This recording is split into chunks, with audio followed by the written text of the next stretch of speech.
Hello everyone, this is Dr. Dark and welcome back to our new episode of MBBS Internship Vlog. This episode is about my posting in Primary Health Center, which comes under PSM Department IGMC Shimla. और इस training health centre में हमें prepare किया जाता है एक medical officer की duties को समझने के लिए। इंटर्न्स को मिलता है एक सेपरेट रूम पेशेंट को एनालाइज कर डायग्नोसिस बनाकर उसका ट्रीटमेंट लिखने के लिए, और फिर उस ट्रीटमेंट को स्क्रूटनाइज करती हैं हमारी MO मैम। पेशेंट्स को जो most of the medicine prescribe की जाती हैं वो इस फार्मेसी से फ्री ऑफ कॉस्ट मिल जाती है, जैसे ORS, antibiotics, antipyretics, pain killers, cough syrups etcetera.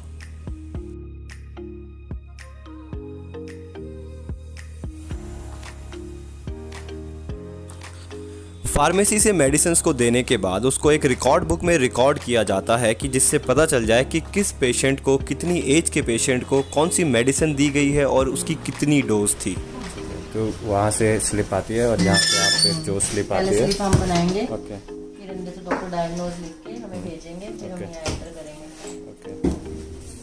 Internship के लॉगबुक के अकॉर्डिंग हमें हेल्थ सेंटर में कुछ इस प्रकार चीज़ें सीखनी पड़ती हैं, जैसे पेशेंट को एग्जामिन करना, ड्रेसिंग करना, इंजेक्शन देना, या फिर एंटीनेटल चेकअप करना, मेडिको लीगल केस रिपोर्ट बनाना, या फिर लैब इन्वेस्टिगेशंस के लिए सैंपल्स कलेक्ट करना।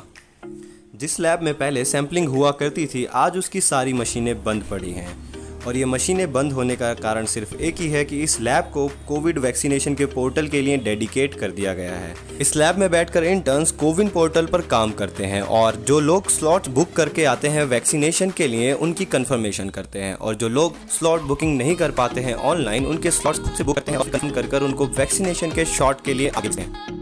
और जिनका स्लॉट वेरीफाई हो जाता है उनको एक स्टाफ नर्स मैम कोविड-19 की वैक्सीनेशन की एक डोज लगा देती है। वैक्सीनेट हुए लोगों को हम आधा घंटे के लिए एक रूम में मॉनिटर करते हैं और उनकी रिपोर्टिंग करते हैं, जिससे हमें बाद में एक रिपोर्ट मिल सके कि कितने एज के लोगों को वैक्सीन लग चुकी है और टोटल कितनी वैक्सीनेशन इस सेंटर से आज हुई है। तो इस छोटे से PHC में ऑलमोस्ट 250 के अराउंड पर डे वैक्सीनेशन चली जाती है। वैक्सीनेशन के बाद मॉनिटरिंग करना इसलिए ज़रूरी होता है कि अगर उसको कोई रिएक्शन कर जाए वैक्सीन से तो उसको इमीडिएटली इंटरवीन किया जा सके और उसकी जान बचाई जा सके। और मॉनिटरिंग रूम में लाइफ सेविंग ड्रग्स और इमरजेंसी ड्रग्स हमेशा मौजूद रहते हैं, जैसे इंजेक्शन एड्रेनलिन, इंजेक्शन हाइड्रोकोर्टिसोन, और उसके साथ IV कैन्युला, नॉर्मोसलीन, डेक्सट्रोज और बाकी सारी चीज़ों की एक्सपायरी डेट भी लिखी होती है।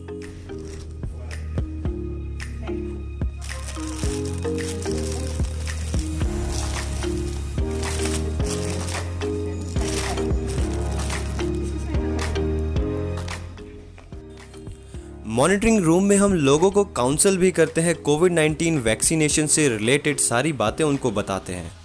तो आप सब लोगों को कोविशील्ड वैक्सीन लगी है, Covishield vaccine, COVID shield vaccine. ये मैं इसलिए बता रहा हूँ क्योंकि जिनको फर्स्ट डोज लगी है तो उनको सेकंड डोज भी कोविशील्ड की लगनी चाहिए। 84 डेज बाद सेकंड डोज लगनी है, ठीक है। तो जब 84 डेज बाद सेकंड डोज लगी यानी 3 महीने बाद, तो वो कोविशील्ड का ही इंजेक्शन लगना चाहिए, कोई दूसरी कंपनी का इंजेक्शन नहीं लगना चाहिए। और दूसरी बात ये कि जिनको सेकंड डोज आज लगी है उनका कोर्स कंप्लीट हो चुका है, अब उनको कोई और वैक्सीन नहीं लगेगी, ठीक है। किसी और ब्रांड की भी नहीं लगेगी और जो कोविशील्ड है वो भी नहीं लगेगी। लेकिन इसका ये मतलब नहीं हुआ कि आप लोगों को कोविड नहीं होगा। कोविड अभी भी हो सकता है, क्योंकि ये एक ऐसी बीमारी है जो अगर आप प्रिकॉशंस नहीं लेंगे तो अभी भी आपके शरीर में एंटर कर सकती है। लेकिन वैक्सीन लगने से ये बेनिफिट होगा कि वो इतनी सीवियर नहीं होगी जितनी अगर वैक्सीन लगने के बिना हो सकती थी, ठीक है। तो आपका बचाव तो होगा इस वैक्सीन से, लेकिन आपको डैमेज तब भी हो सकता है। तो अपने शरीर को, अपने आप को अभी भी बचा के रखना है। कैसे बचा के रखेंगे? वही कि आपको अपना मुंह और नाक कवर करना है। अगर किसी वस्तु को छूते हैं तो उसको उसके बाद तुरंत अपने हाथ सैनिटाइज कर लें, ठीक है। मार्केट में जाते हैं, किसी भीड़ भाड़ वाले इलाके में जाते हैं तो दूरी बनाए रखनी है लोगों से, ठीक है। जितना दूरी बनाए रखेंगे उतना अपने आप स्वस्थ रहेंगे और सेफ रहेंगे। उसके बाद अब आपको जो इंजेक्शन लगा है, तो जहाँ इंजेक्शन लगा है वहाँ पे उसमें पेन हो सकती है। जो साइड इफेक्ट्स आएंगे इंजेक्शन के, हो सकता है कि आपको जहाँ इंजेक्शन की साइड पे पेन हो सकती है, या फिर आपको बुखार आ सकता है, या पूरे शरीर में दर्द हो सकता है। तो ये साइड इफेक्ट्स हैं, जरूरी नहीं है सबको आएंगे। हो सकता है कि जिसको आए तो आपको एक दवाई देंगे यहाँ से, पैरासीटामोल, ठीक है। अगर दर्द होता है या बुखार आता है तब आपने वो पैरासीटामोल लेनी है, ठीक है। उसके बाद भी अगर कंटिन्यूस रहता है तो सेकंड डोज लेनी है उसकी। सेकंड डोज का जो डिफरेंस होना चाहिए पहली और दूसरी डोज के बीच में, वो 6 से 8 घंटे होना चाहिए, ठीक है। कोशिश करना है कि 8 घंटे बाद में। अगर उसके बाद भी वो सारे सिम्टम्स ऐसे ही रहते हैं, बुखार आपका बढ़ता रहता है, तो आपने डॉक्टर से परामर्श करनी है। या कोई और सिम्टम आते हैं, जैसे के बाद आपको अपनी डाइट पर पूरा ध्यान रखना है, क्योंकि अभी आपकी इम्यूनिटी वीक हो जाएगी। जब वैक्सीन लगेगी तो आपका शरीर एंटीबॉडीज बनाने में व्यस्त हो जाएगा। इस बीच दूसरे जो वायरस बैक्टीरिया हैं वो आपकी बॉडी पर इफेक्ट कर सकते हैं। तो अभी आपने अपने आप को दूसरी चीजों से बचा के रखना है। वो कैसे बचा के रखेंगे? जितनी अच्छी हेल्दी डाइट लेंगे, ठीक है। अगर शराब पीते हैं, शराब नहीं पीनी है। अपनी बॉडी को हाइड्रेटेड रखना है। पानी लेना है लगभग 2 से 3 लीटर तक एक दिन में होना चाहिए मिनिमम, ठीक है। इसके बाद अपना हाइजीन का ख्याल रखेंगे। अगर हाइजीन मतलब साफ सफाई का ध्यान रखते हैं तो दूसरी बीमारियां होने का कम चांसेस है, क्योंकि अभी अपने आप को बचा के रखना है। ये जो टाइम होगा आपका, इस टाइम में दूसरी बीमारियां लग सकती हैं, क्योंकि अभी आपकी बॉडी कमजोर पड़ जाएगी, ठीक है। बाकी थोड़े बहुत साइड इफेक्ट्स आएंगे, उनसे डरने की बात नहीं है। वो 2 या 3 दिन तक अपने आप सबसाइड हो जाते हैं। इसके अलावा किसी को कुछ पूछना है तो पूछ सकते हैं।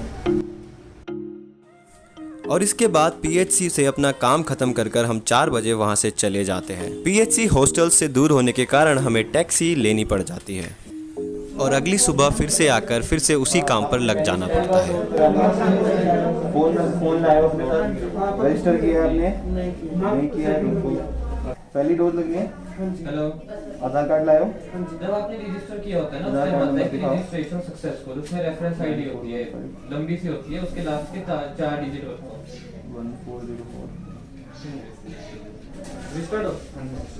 एक मैसेज आएगा इसमें ना, अच्छा, वो बताना है। वो नंबर बताओ। नंबर आएंगे 98168202। यहाँ मैं और मेरे दोस्त अपने डिवाइसेस में ग्रुप बनाकर वैक्सीनेशन के लिए फॉर्म फिल कर रहे हैं। लेकिन आप लोग इन्हीं डिवाइसेस में ग्रुप बनाकर प्रेप लैडर पर ग्रुप स्टडी कर सकते हैं और पार्टिसिपेट कर सकते हैं प्रेप लैडर के नए कॉन्टेस्ट प्रेपलम्पिक्स में और जीत सकते हैं 10 लाख रुपए के प्राइजेस।